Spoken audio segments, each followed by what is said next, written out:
निकाल करके सनातन सभा की हौसला अफजाई करने के लिए हम एकत्रित हुए। इसलिए इस कार्यक्रम को शुरू करने जा रहा हूं। जब से हमारी ये अखंड भारत रूप में मुक्ति दी थी, अपनी बुराइयों का अंत किया था, तो अगर दूसरे जैसे देखें, अगर उसने बुराई की तो उसका नतीजा देखें कि युगों को युगों परिवर्तन हो गया। कि कल्प बीत के हर कल्प में सतयुग आता है, द्वापर आता है, त्रेता आता है, कलयुग आता है, और हर कल्प में भगवान राम अवतार लेते हैं, हर कल्प में रावण आता है, हर कल्प में मां सीता का हनन होता है, और ये परंपरा चलती रहती है। लेकिन हिंदू रीति रिवाज के मुताबिक ये दहन जो है ये किया जाता है।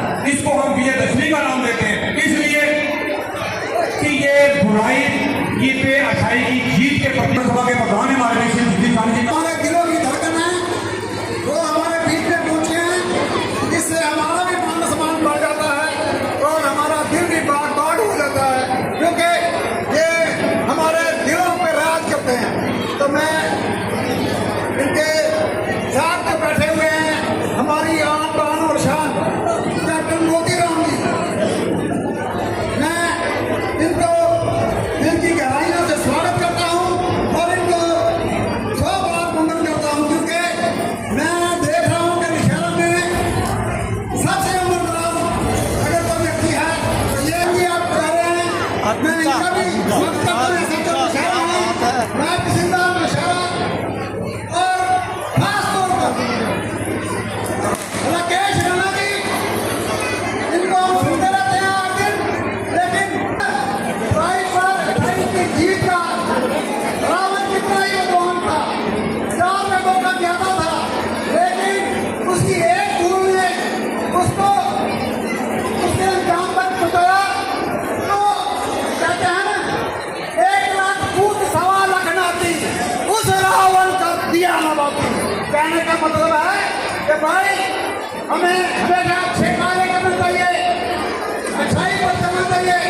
जो बुराइयां हैं, ना बुरे का संगत करो, ना बुराई करो। अगर हम किसी अच्छे की संगत में रहेंगे तो अच्छाई ही हम सीखेंगे। मैं भक्तों से गुजारिश करूंगा कि 2 मिनट का समय है, हमारे बीच भक्ति एजेंसी निकाला है, 2 मिनट के लिए बहुत है। तो यही है सभी का मैं स्वागत करता हूँ आज के श्री श्री एकताराम महामंडलेश्वर श्री मोहन जी महाराज जी का, जिनका पूर्ण सहयोग निशान के ऊपर है और पूर्ण कृपा रहती है, और उन्होंने आ करके हमारे ऊपर आशीर्वाद का हाथ रखा है। उनके आने से जहाँ की रौनक में गांधी जाते हैं हमारे बीच पूर्व विधायक और पूर्व जम्मू कश्मीर यूपी के बीजेपी के अध्यक्ष श्री देवेंद्र, कई कारण भी हैं इसमें, लेकिन मैं उनको कहूँगा कि समय का ध्यान रखो। 2 मिनट के लिए जितने भी माताएं बहने बच्चे यहाँ आए हैं, जय घोष का जवाब देंगे तो ऊपर भी है। बोल सियावर रामचंद्र की, बोल शुभ हनुमान की, सियावर रामचंद्र की। मैं सभी नौशहरा वासियों को, पूरे जम्मू कश्मीर, पूरे भारतवासियों को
उपलक्ष्य में सब लोग आए हैं।